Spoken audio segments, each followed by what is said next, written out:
Pemirsa, wacana pengenaan pungutan tambahan akibat lonjakan harga komoditas batubara mendapat tanggapan positif sejumlah pengamat. Windfall profit tax dinilai wajar dan merupakan hak bagi negara sebagai pemilik sumber daya alam. Namun, besaran pungutan itu harus benar-benar dihitung agar tidak merugikan perusahaan tambang. Wacana pengenaan pungutan tambahan akibat lonjakan harga komoditas batubara mendapat tanggapan positif sejumlah pengamat. Pengamat energi Fabi Tumiwa menilai windfall profit tax merupakan hak bagi negara sebagai pemilik sumber daya alam tersebut. Ini sejalan dengan amanat konstruksi bahwa kekayaan alam dikuasai negara dan digunakan untuk kesejahteraan masyarakat. Namun besaran pungutan itu harus benar-benar dihitung agar tidak merugikan perusahaan penambang. Pemerintah menurut Fabi perlu melakukan kajian mendalam dan melihat cost structure perusahaan penambang batubara. Nggak bisa disamaratakan. Jadi ketika tadi saya katakan pada tingkat profit berapa, karena perusahaan yang efisien profitnya gede tentunya, karena dia bisa menekan biaya produksi. Kalau dia mau investasi, financing cost-nya lebih murah.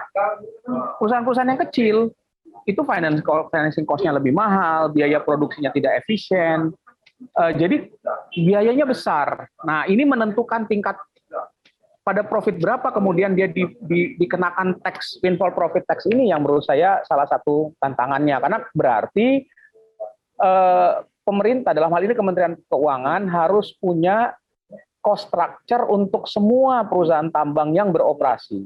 Nah, ini saya kira tidak mudah memiliki cost structure, mendapatkan cost structure itu. Hal senada juga disampaikan oleh Direktur Eksekutif Pratama Creston Tax Research Institute, Priyanto Budi Saptono. Pengenaan pungutan tambahan windfall profit batubara menurut Priyanto merupakan hal yang wajar, mengingat kenaikan harga komoditas itu yang sangat tinggi. Priyanto menyebut perlu ada pengelompokan penentuan baseline harga komoditas dan besaran pungutan karena tidak semua jenis batubara bisa diekspor. Ketika ada penghasilannya lebih tinggi, kan yang dipakai adalah teori keadilan vertikal, Mbak.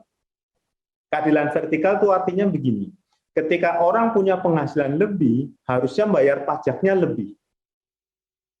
Makanya kalau di Undang-Undang PPH itu ada tarif progresif. Tarif di PPH orang pribadi yang baru dinaikkan ya, bracketnya ada 5, 15, 25, 30, 35. Jadi dimanapun negaranya pasti akan mengacu pada konsep ini. Ini juga nanti bisa dibuatkan progresif. Tapi memang selama ini kalau progresif membuat ease of administration ya, kemudian administrasinya agak terabaikan. Karena pusing ingetnya. Ini kalau sudah ini berapa, kalau sudah ini. Dulu sempat tarifnya ini. Tapi agak susah. Makanya seringkali memang karena ini mekanismenya adalah pemungutan PPH, tarifnya dibuat single, kemudian nanti bisa dikelompokkan. Ya, dikelompokkan ini batubara kalori rendah 4.000, batubara kalori tinggi 6.000, karena memang harganya beda. Walau memang ya harga beda karena peruntukannya beda. Berdasarkan data harga batubara acuan Kementerian ESDM, harga batubara menguat sejak Januari 2021 lalu dari $75,84 per ton, naik menjadi $100,33 per ton bulan Juni 2021. Penguatan harga batubara terus berlanjut. Bulan November, harga batubara bahkan mencapai level $215 per ton. Harga di ICE Newcastle bahkan menyentuh $269 per ton. Menunjukkan, meski sudah mulai turun, harga batubara saat ini masih tinggi. Bulan Januari 2022, harga batubara berada di level $158 per ton. Dari Jakarta, Jessica Wulandari, Metro TV.